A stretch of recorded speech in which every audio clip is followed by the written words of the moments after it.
Greeting exiles. Today I want to show you how you can use your gold to make currency and make bank with Faustus. This will work at any time in the league and is best at league start. I used this to help get my Mageblood by week 1. Since I was spending a lot on idols experiments, I couldn't save up for any big items, so I need to find something that will help me work towards that.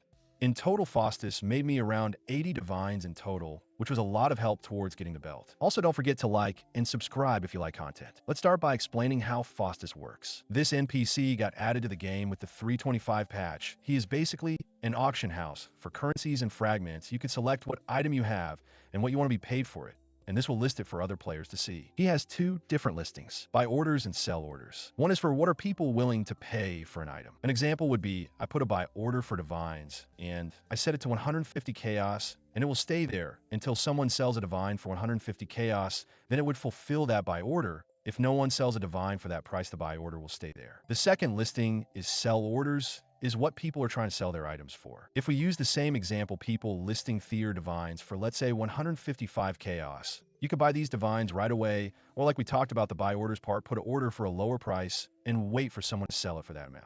As soon as someone lists a divine for your buy order price or lower than that value, it would insta-sell to you or someone else of your value or higher buy order value if it exists. What I was looking for in Faustus is item that had decent margins when comparing buy orders to sell orders, and they also had to not use up too much gold for trading. An example of this might be fusings might have a decent margin, but the gold cost is too high, so profit per gold is too low, so we avoid items like these. But if we look at gem cutters or glass bowbells, the margin is decent, and the gold cost is not that high to trade it. So this nets up a decent ratio of gold to profit in the flip. Most of what I did early on to build my currency is flip bubblegum currencies since I didn't have a big capital.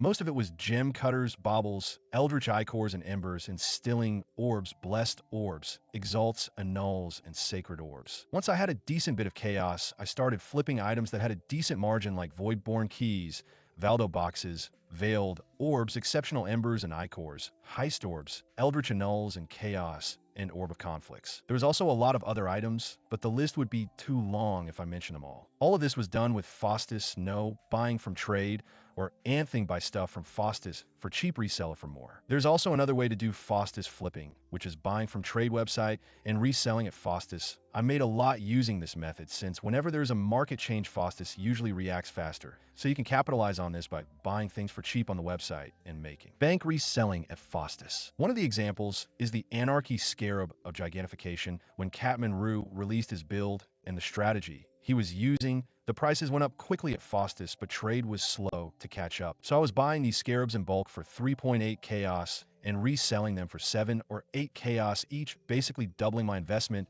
I made over 20 divines doing this alone. Hopefully you learned something new today that can get you started on your journey of making currency and becoming rich in Path of Exile without having to run Sanctum. Rue is a cat and fuck Sanctum.